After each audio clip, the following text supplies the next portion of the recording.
Assalamualaikum warahmatullahi wabarakatuh.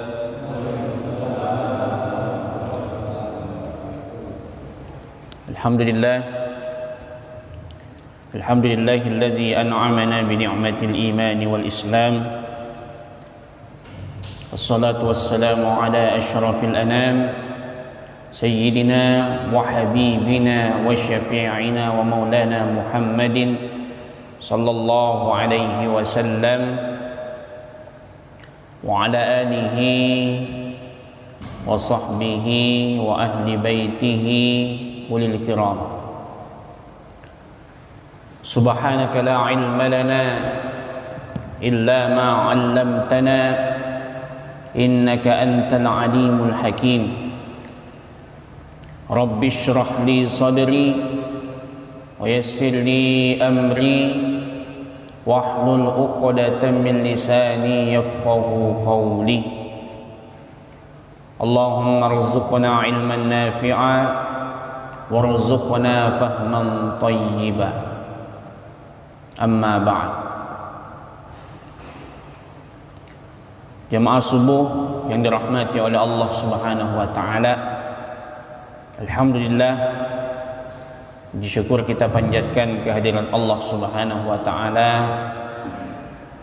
Pada subuh hari ini kita masih mendapatkan rahmat dari Allah Subhanahu wa taala. Maka mudah-mudahan dalam setiap urusan kita, baik urusan dunia kita maupun urusan akhirat kita, semuanya senantiasa berada dalam naungan keberkahan dari Allah Subhanahu wa taala.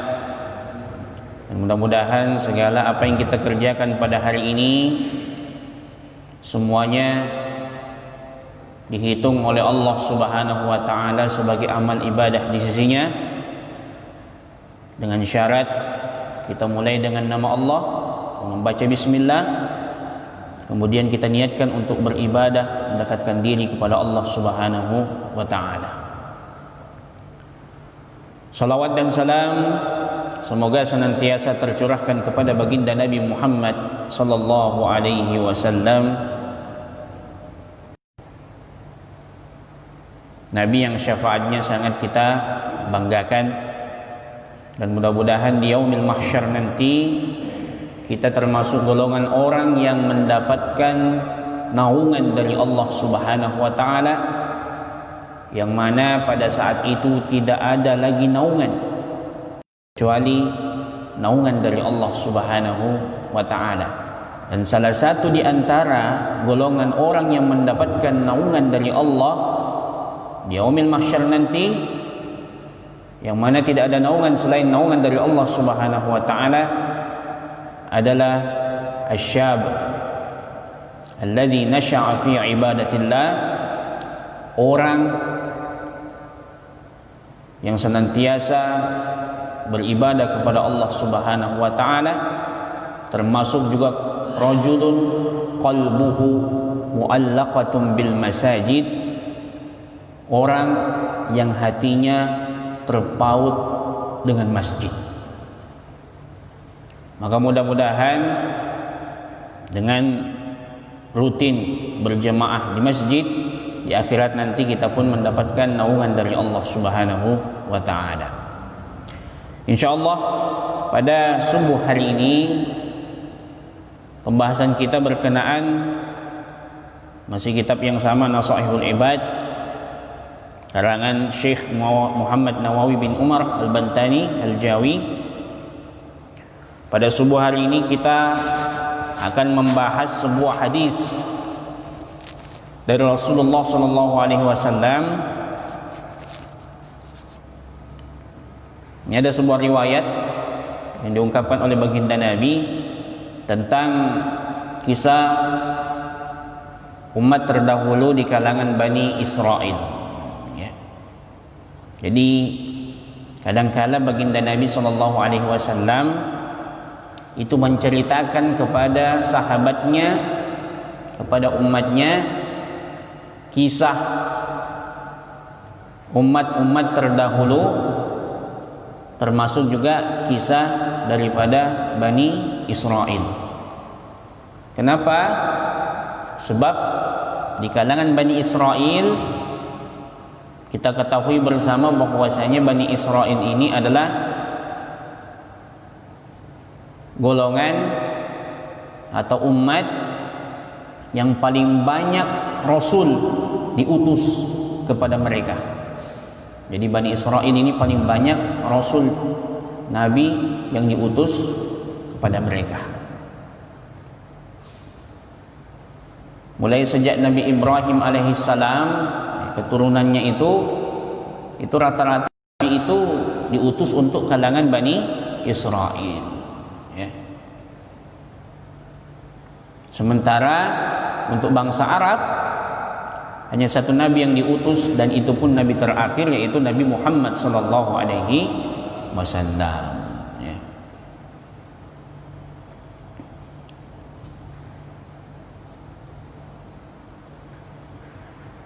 Kemudian di sini dikatakan bahwa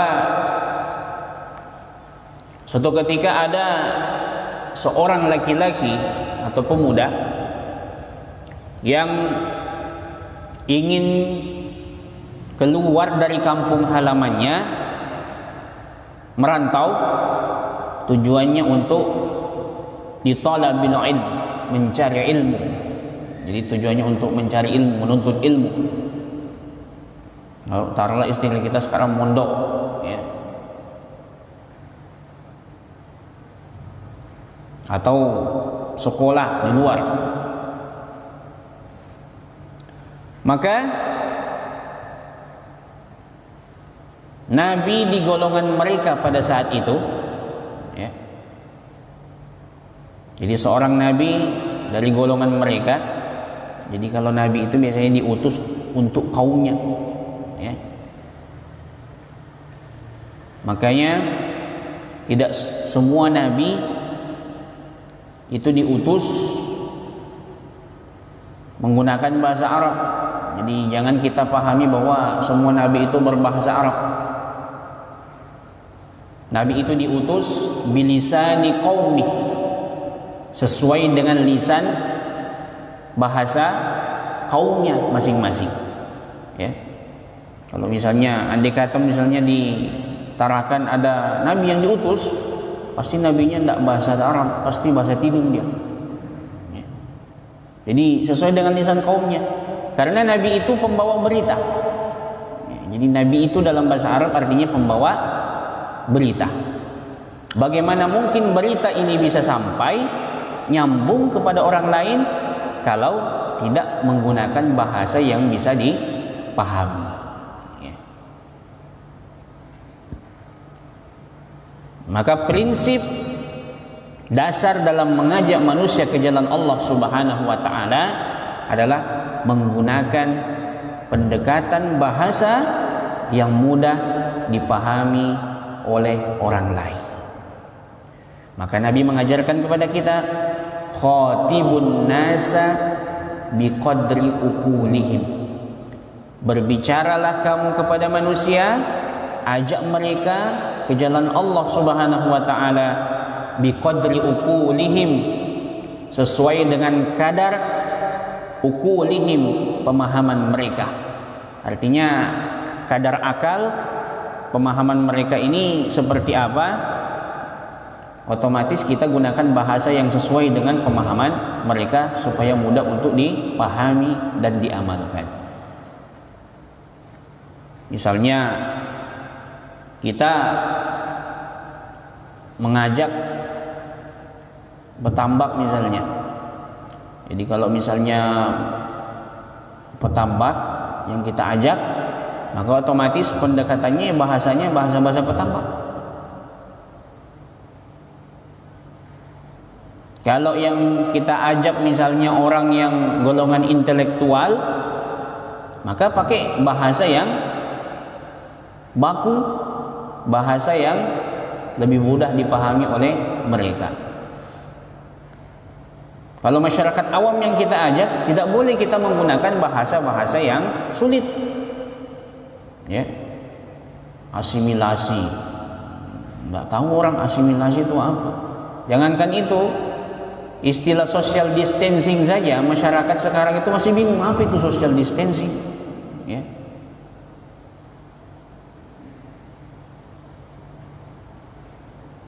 Jadi paling kita menggunakan bahasa Indonesia saja, karena kalau bahasa Inggris orang tidak paham. Maka misalnya social distancing, artikan dalam bahasa Indonesia supaya mereka lebih paham. Oh, menjaga jarak misalnya antara satu dengan yang lain, atau physical distancing, orang tidak paham, ya. Ditambah lagi istilah new normal. Apa new normal ini? Ya. Jadi bahasa-bahasa yang seperti ini, maka kita diajarkan ketika berbicara kepada manusia, gunakan bahasa yang mudah dipahami. Tidak usah menggunakan istilah-istilah yang rumit, karena itu akan mempersulit orang lain untuk paham. Saya teringat ada seorang rektor dari sebuah universitas Islam. Itu kebetulan di Makassar itu beliau sering diundang untuk seminar. Tiba suatu ketika kebetulan beliau mengisi seminar di sebuah kampus di luar kota daerah. Akhirnya tiba waktu hari Jumat, beliau diminta untuk khatib di sebuah masjid di tempat itu. Ya, kebetulan karena di daerah agak pelosok dan di luar kampus, akhirnya beliau menjadi khatib. Walhasil masyarakat pada saat itu yang mendengar khutbah beliau itu komplain. Kenapa komplain? Masyarakat tidak tahu apa yang disampaikan oleh khatib pada saat itu. Padahal yang khatib pada saat itu adalah seorang, ya, dosen, bahkan gelarnya profesor doktor. Tapi masyarakat tidak paham. Ternyata usut punya usut. Pada saat beliau menyampaikan, beliau menggunakan bahasa ilmiah di bahasa kampus yang dipakai. Sementara masyarakat yang tinggal di situ rata-rata banyak menggunakan bahasa daerah, ya. Jadi ini juga menjadi renungan buat para dai ketika mengajak manusia ke jalan Allah, gunakan bahasa yang simpel, yang mudah, sehingga bisa mengajak manusia ke jalan Allah Subhanahu wa ta'ala. Kita saja khutbah dengan bahasa yang mudah dipahami, orang masih ngantuk tidur. Apalagi kalau bahasanya susah untuk dipahami. Nah, ini. Jadi Nabi terdahulu itu diutus kepada umatnya bilisani qaumi, dengan lisan, dengan bahasa kaumnya masing-masing, supaya mudah memahami antara satu dengan yang lain. Jadi Nabi yang tadi itu berpesan kepada pemuda yang ingin menuntut ilmu tadi keluar kampung halamannya, ya fata, wahai anak muda, ya, inni a'idzuka bisalasi khisalin. Kata Nabi ini, karena kamu mau keluar kampung halaman ini untuk menuntut ilmu, maka aku berikan kamu nasihat 3. Jadi ada 3 nasihat yang akan aku berikan kepadamu. Fiha ilmul awwalin wal akhirin. Pada 3 nasihat ini, pada 3 hal ini, ada ilmu dari orang-orang sebelum kita, jadi orang terdahulu, jadi ilmu orang dulu.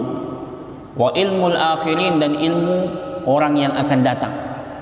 Artinya ilmu ini yang disampaikan kepada Nabi ini kepada pemuda itu adalah ilmu yang tidak lekang oleh waktu, masa lalu dan masa yang akan datang. Karena dia mau menuntut ilmu dikasih bekal oleh Nabi. Bagaimana nanti kalau sampai di kampung halaman orang lain. Memang kalau kita dulu, ya mungkin ada di sini di antara kita yang perantau atau orang tua kita yang perantau atau ada yang merantau keluar, itu biasanya pasti orang tua itu memberikan nasihat dan pesan kepada anak-anaknya yang akan keluar untuk menuntut ilmu atau merantau. Ya.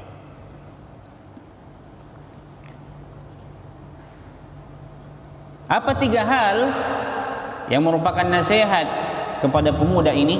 Yang pertama, khafillaha, jadi khafillaha fis sirri wal alaniyah. Takutlah kamu kepada Allah fis sirri wal alaniyah, dalam keadaan sir, ya, sembunyi-sembunyi, wal alaniyah, dan terang-terangan. Artinya dalam keadaan tidak dilihat oleh manusia, dia takut. Dalam keadaan banyak orang, dia takut kepada Allah Subhanahu wa ta'ala. Artinya bertakwa kepada Allah, takut kepada Allah dimanapun kamu berada. Dan ini sejalan dengan sabda Nabi SAW, ittaqillaha haitsuma kunt. Bertakwalah kamu kepada Allah haitsuma kunt, dimanapun kamu berada. Berbicara tentang takut, ketika kita takut kepada Allah Subhanahu wa ta'ala, maka takutnya kita kepada Allah itu beda takutnya kita dengan makhluk, ya. Seperti contoh virus corona. Orang yang takut virus corona yang menghindar jangan sampai jangan sampai kena virus corona. Ya, cuci tangan, jaga kebersihan, jaga imunitas, ya. Pakai masker. Dan bagian daripada ikhtiar, ya. Jangan sampai kena, menghindar kan. Jadi orang itu kalau takut kepada sesuatu, ya, takut sama corona, menghindar. Bagaimana supaya tidak kena? Takut sama manusia, menghindar, jangan sampai ketemu dengan orang yang dia takuti. Apalagi kalau punya hutang, ya, berusaha menghindar, jangan sampai ketemu dengan tempat dia ngutang. Dari jauh dia lihat, oh, kayaknya si A itu, saya punya hutang 5 juta sama dia, menghindar lewat jalan yang lain. Itu takut kepada makhluk, ya. Sama juga takut sama binatang buas, menghindar, ya, jangan sampai ketemu binatang buas, karena kalau ketemu pasti diterkam. Gak bisa kita misalnya ada singa, ada harimau atau macan, tinggal diam begitu saja. Kalau sudah rezeki saya dimakan, ya pasti dimakan. Tapi kalau bukan rezeki saya, tidak bakal dimakan meskipun sedekat ini. Tidak ada yang seperti itu. Harus ada ikhtiar. Jadi kalau kita takut kepada sesuatu, pasti kita akan menghindari sesuatu yang kita takuti. Jangan sampai ketemu. Kepada Allah, justru kita tidak menghindar, tidak menjauh dari Allah Subhanahu wa ta'ala, tapi sebaliknya kita semakin mendekatkan diri kepada Allah. Nah, inilah bedanya. Kita takut kepada makhluk dan takut kepada Sang Khalik, yaitu Allah Subhanahu wa ta'ala. Maka di tengah wabah seperti ini, penting bagi kita untuk kembali memperbaharui ketakwaan kita kepada Allah Subhanahu wa ta'ala. Kita takut kepada makhluk Allah Subhanahu wa ta'ala, ya, virus ini, maka jauhi. Tapi ketika kita takut kepada Allah, maka dekati Allah Subhanahu wa ta'ala. Artinya apa? Ikhtiar untuk menghindari wabah ini ada, kemudian di sisi lain ditambah dengan pendekatan diri kepada Allah Subhanahu wa ta'ala melalui ibadah dan berdoa kepada Allah Subhanahu wa ta'ala. Mudah-mudahan wabah ini segera diangkat oleh Allah. Sebab wabah ini turun dengan izin Allah dan insya Allah akan hilang dengan izin Allah Subhanahu wa ta'ala. Ini jadi takut kepada Allah dan takut terhadap makhluk. Jadi tidak bisa juga kita katakan kalau takut sama corona berarti tidak takut kepada Allah. Bukan, beda kapasitasnya, ya, beda.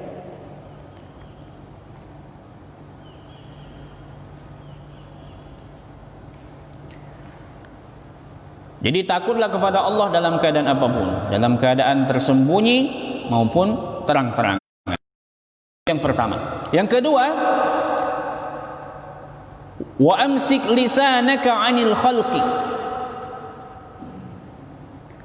Jagalah lisanmu 'anil khalqi, terhadap makhluk Allah. Artinya makhluk Allah termasuk hewan, tumbuh-tumbuhan, apapun yang merupakan makhluk Allah, kita jaga lisan kita. Hubungan baik kepada Allah artinya akhlak kepada Allah. Hablum minan nas, ya, hubungan baik terhadap sesama manusia, ini akhlak terhadap sesama manusia, menjaga akhlak. Kemudian hablum minal alam, hubungan baik dengan alam sekitar, lingkungan, termasuk makhluk-makhluk Allah yang lain selain manusia, hewan. Keterangan seorang profesor yang meneliti air selama 30 tahun dari Jepang yang bernama Masaru Emoto, ya, orang Jepang, meneliti air 30 tahun di seluruh dunia. Air-air yang ada di seluruh dunia itu dia teliti, kandungannya seperti apa, efeknya seperti apa, kemudian pengaruhnya dari lingkungan sekitar seperti apa, ya, utamanya dari manusia.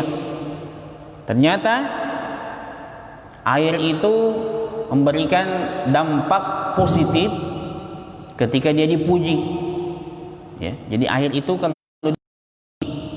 dia akan memberikan dampak positif, sehingga kalau diminum memberikan kesehatan, ya. Kenapa? Karena semakin baik gumpalan kristal yang terbentuk dari air itu, maka semakin baik air itu untuk kesehatan. Jadi ketika air itu dipuji, dia akan membentuk gumpalan kristal yang sangat indah. Jadi menurut penelitian, jadi teliti alat mikroskopik, ya, ternyata ketika air itu energi positif dari luar dipuji dia, maka membentuk gumpalan kristal yang indah. Itu dihina, dicaci maki, maka dia akan membentuk gumpalan kristal yang rusak, dan ketika dia masuk ke dalam tubuh, ini pun akan memberikan dampak yang negatif, bahkan penyakit, ya. Jadi 30 tahun. Bahkan dia sampai meneliti air Zam-Zam. Air Zam-Zam masuk dalam penelitiannya. Ternyata air Zam-Zam itu setelah dia teliti, di antara air seluruh dunia, air yang paling indah gumpalan kristalnya, bentuknya itu adalah air Zam-Zam. Artinya ketika dia masuk ke tubuh manusia, maka dia akan memberikan kesehatan, bahkan kesembuhan. Karena tubuh kita ini kan rata air, kan 80% air, ya. Jadi itu air, makhluk Allah Subhanahu wa ta'ala. Jadi ternyata berpengaruh. Dari perkataan manusia saja dia berpengaruh. Bahkan dia kasih sampel contoh nasi. Jadi nasi itu kan otomatis bahan bakunya pasti ada airnya, kan, ya. Nasi itu ada dua macam. Jadi dua tempat nasi, satunya itu ditempel di situ, kamu baik, yang satunya ditempel, kamu jelek. Jadi yang paling cepat basi itu yang ada tempelan kamu jelek, ya. Jadi ternyata dia mengambil energi positif ataupun negatif dari lingkungan sekitar. Mengapa air Zam-Zam itu bagus untuk kesehatan. Ternyata karena di sekeliling sumur Zam-Zam setiap hari orang berdoa kepada Allah, bermunajat kepada Allah, beribadah kepada Allah, bahkan berzikir kepada Allah Subhanahu wa taala di Baitullah. Sehingga ya, air Zam-Zam ini membentuk gumpalan kristal yang sangat indah. Nah, itu. Dan itu sampai datangnya hari kiamat. Bahkan minuman yang paling mahal sekalipun itu tidak ada bedanya. Ya. Justru ketika jadi hina, maka akan membentuk gumpalan kristal yang sangat buruk, bahkan tidak baik untuk kesehatan. Makanya orang itu kalau suka marah-marah, karena tubuh kita ini 80% air, itu biasanya cepat tua, bahkan ya rentan dengan penyakit, karena air yang ada di tubuh kita ini juga mengambil energi negatif dari perbuatan kita sendiri. Itu ya.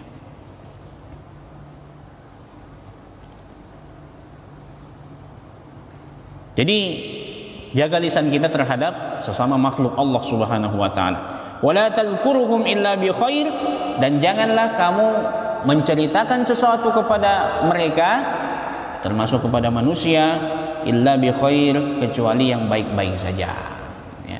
Jadi kalau kita berbicara sesuatu yang baik-baik saja, maka sebelum kita mengucapkan sesuatu kepada orang lain, maka fikirkan dulu. Ya, fikirkan dulu. Sebab kata-kata yang sudah keluar dari mulut kita tidak dapat ditarik kembali. Kalau salah ngomong, ya sudah, apa yang orang dengarkan itu yang masuk. Akhirnya orang salah paham, bahkan tersinggung. Karena sekarang ada istilah habis hoax terbitlah klarifikasi. Jadi kadang kita menyampaikan berita bohong kepada orang, ternyata itu bohong, kita baru sadar, padahal kita tidak berpikir itu berita bohong, ya, karena kita hanya sekedar menyampaikan kepada orang lain tanpa meneliti dulu, tabayun, sampaikan.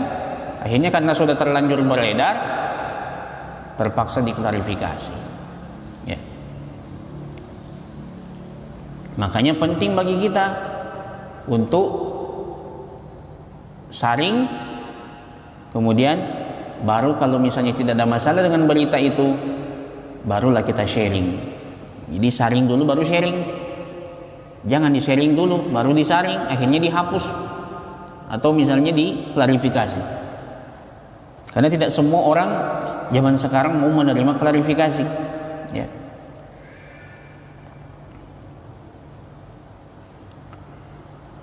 Nah, itu yang kedua. Yang terakhir, wanzur khubzaka alladhi ta'kuluh. Yang ketiga adalah, atau yang terakhir, perhatikan roti yang kamu makan. Roti kan identik dengan makanan pokok, ya. Jadi makanan yang kamu makan, hatta yakuna minal halal, pastikan bahwasanya roti itu adalah merupakan makanan yang halal. Artinya halal di sini hasil usahamu, ya, bersumber dari rezeki yang halal. Ya. Jadi caranya baik, sesuai dengan apa yang disyariatkan oleh Allah, itu adalah rezeki yang halal. Jadi perhatikan makanan. Jadi 3 saja pesannya. Sebab setiap darah, daging, kata Nabi, kullu lahmin, setiap daging, nabata min haramin, yang tumbuh dari rezeki yang haram, fannaru aulabi, maka neraka yang paling pantas untuk membakarnya. Jadi orang yang makan rezeki yang haram itu, ibaratnya di perutnya itu ada bara api yang menyala-nyala. Ya. Jadi berhati-hati kita, jangan sampai yang masuk ke perut kita, yang kita masukkan ke mulut kita adalah rezeki yang haram. Makanya pertanggungjawaban harta di akhirat nanti itu 2. Min aina wa fima anfaqa, dari mana dapatnya itu harta, dan dibelanjakan kemana itu harta. Apakah rezekinya rezeki yang halal atau yang haram? Kemudian ketika dia membelanjakan, apakah dia belanjakan kepada sesuatu yang baik, yang halal, atau sesuatu yang diharamkan oleh Allah Subhanahu wa taala. Kalau misalnya hasilnya halal, rezeki yang halal, betul atas usaha keringatnya sendiri, tapi belanjanya bermasalah, ya, pakai beli narkoba dan lain sebagainya, tetap bermasalah nanti di akhirat. Jadi di akhirat nanti ada tim audit. Audit Indonesia kan ada BPK, KPK. Nanti di akhirat ada juga nanti, ya, ada tim audit nanti harta kita. Jadi yang paling terakhir nanti masuk surga itu orang yang punya banyak harta, orang kaya, karena dihitung-hitung dulu semua hartanya, ya, diaudit dulu. Kalau tidak ada masalah baru dia masuk surga. Orang miskin tidak punya harta, apa yang mau dihitung, apa yang mau diaudit, nggak punya aset sama sekali, ya. Tapi kalau dia punya amal langsung masuk surga. Orang kaya meskipun amalnya banyak, ibadahnya banyak, sedekahnya banyak, tetap melewati itu tadi, diaudit dulu. Nah, nanti kalau selesai masalahnya, tidak ada masalah di hartanya, oh iya, zakatnya keluar, hasil rezeki yang halal, ya, sedekahnya lancar, tidak ada masalah sama sekali, tidak ada harta orang lain yang pernah dia makan, sudah, baru masuk surga. Ya, mungkin orang miskin duluan masuk surga, ya. Tapi tentunya ketika kita mempunyai kelebihan harta ditambah ada ketakwaan kepada Allah, maka insya Allah harta itu bisa menyelamatkan kita di akhirat nanti, gitu ya. Jadi jangan sampai yang masuk ke perut kita rezeki yang haram, harus yang halal. Sebab rezeki yang haram itu bisa menjadi salah satu penyebab doa kita tidak diterima di sisi Allah, ditolak di sisi Allah Subhanahu wa taala. Jadi kalau kita berdoa, sudah lama berdoa, apa yang kita minta kepada Allah belum diijabah, tidak pernah diijabah, dikabulkan oleh Allah, bukan Allah tidak dengar, tapi ada penghalang doa itu diijabah oleh Allah. Salah satunya adalah mungkin kita memakan sesuatu yang haram, ya. Makanya ada dalam hadis arba'in kisah tentang seseorang laki-laki yang dari perjalanan yang sangat jauh, badannya lusuh, penuh dengan debu, pakaiannya lusuh, penuh dengan debu.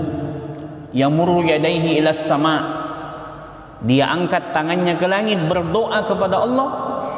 Dia mengatakan, ya Rabb, ya Rabb, ya Allah, ya Tuhanku, aku minta ini, aku minta itu.